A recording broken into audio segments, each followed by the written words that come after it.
बाष्पद्युतिमास्य पादशकां सेवे महाकालिकां यामस्तौ स्वपिते हरौ कमलजो हन्तुं मधुं कैटभम्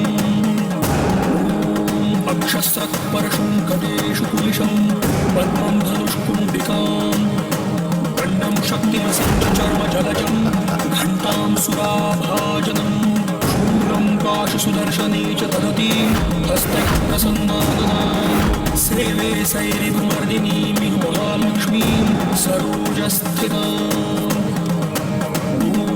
घण्टाशूलहलानि शङ्खमुसले चक्रं धनुस्सायकं हस्ताब्जैर्दधतीं घनाङ्कविलसज्जीवांशुतुल्यप्रभां गौरी देहसमुद्भवां जगताम् आधारभूतां महापूर्वामत्र सरस्वतीमनुभजे शुम्भादिदैत्यार्दिनी ஓம் கிரீம் ரீம் ஐம் காளி.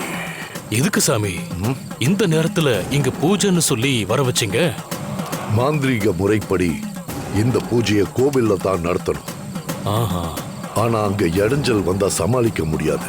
அதனாலதான் ஆலயத்தோட ஆதர்ஷன சக்தி பரவி இருக்கிற எல்லைக்கு வெளியே இந்த பூஜைக்கு ஏற்பாடு பண்ணியிருக்கேன். அப்படின்னா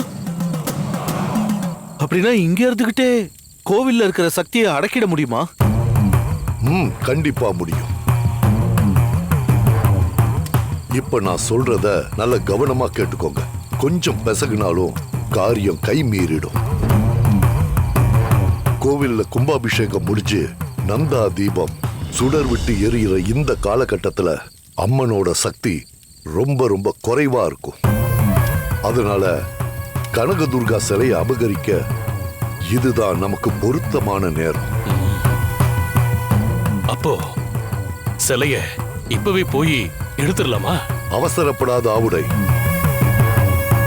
செய்ய வேண்டியதை செய்யாம கோவிலுக்குள்ள போனா அப்புறம் நமக்கு தான் தவசம் செய்யற மாதிரி ஆயிடும்.